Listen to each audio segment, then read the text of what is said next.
अस्सलाम वालेकुम नाजरीन, आप देख रहे हैं प्रोग्राम उस्ताद और शागिर्द। मैं हूं राना इमरान हसन और मेरे साथ मेरे उस्ताद मोहतरम शहबाज अली मोहसिन साहब मौजूद हैं। आज हम बात करेंगे इसराइल और फ़लस्तीन के बारे में। प्रोग्राम शुरू करने से पहले मैं आपको बताता चलूं कि सलाहुद्दीन अय्यूबी ने ठीक कहा था कि जब ईमान जंग आलूद हो जाए तो फिर तलवारें जिहाद के लिए नहीं बल्कि रक्स के काम आती हैं। ये सब अरब मुमालिक में हो रहा है। अरब इसराइल के आगे अपने घुटने टेक चुका है। अब फलस्तीनी मुसलमान पाकिस्तान, तुर्की, ईरान और दूसरे इस्लामी मुमालिक को पुकार कर मदद के लिए बुला रहे हैं, मगर अभी तक मुसलमान मुमालिक सिर्फ मजम्मत के अलावा कुछ नहीं कर रहे। इधर इसराइल अपने मिशन को पाया तकमील तक पहुंचाने के लिए औरतों बच्चों का कत्लेआम कर रहा है, मगर कोई नहीं जो इन निहत्ते फलस्तीनियों की मदद के लिए वहां पहुंचे। जी उस्ताद जी बताइएगा कि अब तक की वहाँ की ताज़ा तरीन सूरत हाल क्या है?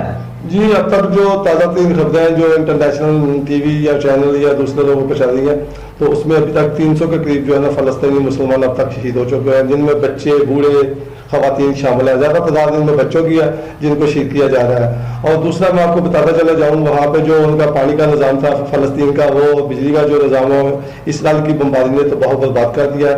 अब उनके पास ना तो पानी है ना बिजली है। तीसरा ये जो उन्होंने जो हॉस्पिटल थे उनको भी गोलाबारी से बिल्डिंग जो है ना आसमान कर दिया। और इसके अलावा यूनिवर्सिटियाँ, कॉलेज, बच्चों के स्कूल, ये सब कुछ जो है उन्होंने तो बहुत बर्बाद किया। अब तक जो सोशल मीडिया पे जो अफवाहें बनाई जा रही हैं, जी ऐसा हो गया, ऐसा हो गया, ऐसा हो गया, ऐसा कुछ नहीं हुआ। जुल्म और तशद्दुद का ये जो इसराइल ने शुरू किया हुआ है ये अभी तक जारी है, और इस पर अभी तक कोई मुल्क जो है ना वो इसको हाथ बटाने में या इनकी मदद करने में कोई पार्ट अदा नहीं कर रहा। बस बयानबाजी की हद तक जो है ना वो तमाम पाकिस्तान से लेकर चाइना तक, रूस तक, ईरान तक, तुर्की तक ये बस कह रहे हैं जी हम मजम्मत करते हैं, ये लड़ाई बंद होनी चाहिए। जबकि अमेरिका जो है ना वो बिल्कुल उसका पूरा खड़े होकर साथ दे रहा है, और वो कह रहा है कि हम इसको जंगबंदी नहीं होने देंगे। बल्कि 2 बार अक़वाम मुत्तहिदा में जो एक करारदाद थी अमन की, उसको उसने पेश होने नहीं दिया, बल्कि वो इजलास भी नहीं होने दिया। तो ये मुसलमान जो अभी तक ये सोच रहे हैं कि हम जो है ना कुछ मजम्मती करारदादें ला के इसको तो पालेंगे, ऐसा नहीं है। अभी तक जो इसराइल है वो अपनी मिशन को पाया तकमील पहुंचाने के लिए फलस्तीनी मुसलमानों की कत्ल गादत का सिलसिला जारी रखे हुए है। जिस उस्ताद जी यहाँ मैं पूछूंगा कि जो इस वक्त पाकिस्तान के मुसलमान हैं उनको क्या करना चाहिए? पाकिस्तान के मुसलमानों को तो पहले ये अवेयरनेस देने की जरूरत है कि वहाँ पे है क्या, झगड़ा किस बात का है। झगड़ा वहाँ हमारा मुसलमानों को वहाँ पे किबला अव्वल है जिसको मस्जिद अक्सा कहते हैं। मैं आपको बताता जाऊँ ये फलस्तीनी मुसलमानों का किबला अव्वल नहीं है, ये तमाम पाकिस्तान के जितने मुसलमान हैं या दुनिया के जितने मुसलमान हैं उनका ये किबला अव्वल है। हमको ये जो जितनी अहमियत फलस्तीन के मुसलमानों के नज़दीक है इसकी इतनी तमाम दुनिया के मुसलमानों के नज़दीक इसकी अहमियत है।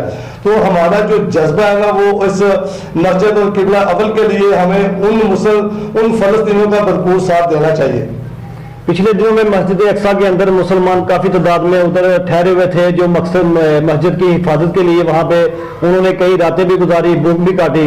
आप उनके लिए क्या कहेंगे? नहीं, जो मुसलमान फलस्तीन के अंदर जज्बा जो है उन बेचारों के पास, और उनके पास कुछ नहीं, ना उनके पास असला है ना कोई चीज है।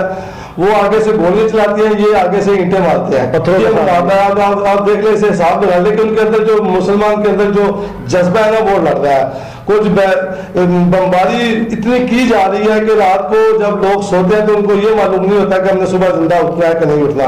वहाँ पे इतना जुल्म और तशद्दुद किया जा रहा है। आप देखिए सोशल मीडिया से बहुत सारी वीडियो, मैंने भी एक वीडियो देखी, एक बच्ची है 10 साल की, वो कहती है कि मेरा घर बर्बाद कर दिया, मेरे वालिदैन को मार दिया गया और मैं डॉक्टर बनना चाहती थी, मैं लोगों की मदद करना चाहती थी। उस्ताद जी हम वहाँ जा तो नहीं सकते, लेकिन हम फलस्तीनी मुसलमानों की मदद किस तरह कर सकते हैं? देखो, जिहाद करने के मेरे नबी ने बहुत सारे उसके जो है ना तरीक़ेकार बताया। कोई जरूरी नहीं है कि हमें वहाँ नहीं जाने दिया तो हम उनकी मदद नहीं कर सकते। हमें पहले तो जो इसराइल की प्रोडक्ट है उनका बाइकाट करना चाहिए, जिसमें मिसाल पेप्सी है, कोको कोला। लोग ये समझते हैं कोको कोला तो यहाँ पे बनती है, पेप्सी भी यहाँ पे, ऐसी बात नहीं है। उसका जो केमिकल उसके अंदर जो उसका जो तरीकाकार है वो इसराइल से आता है। उसके बाद पानी में दूसरी चीजें यहाँ मिला के उसको बनाया जाता है, उसका फायदा उसको बकायदा पहुंच रहा है। KFC उनकी है, देखा को लोग अपनी शादियों पे पेप्सी, कोको कोला और दूसरा पानी जो है ना वो इस्तेमाल करते हैं, लेकिन हम कैसे मुसलमान हैं, हमें सबसे पहले तो ये भी एक जिहाद का रुतबा है कि हमें इन चीज़ों का बाइकाट करें। दूसरे उनके लिए हमें यहाँ दुआएं करनी चाहिए।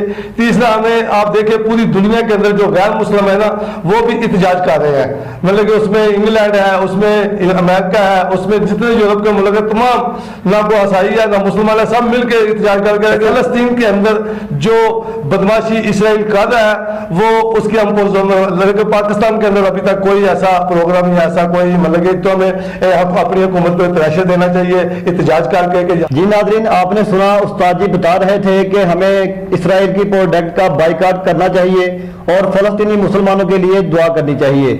इसके साथ ही हमें अगली बुध तक इजाज़त दीजिएगा। अल्लाह हाफ़िज़। अल्लाह हाफिज़।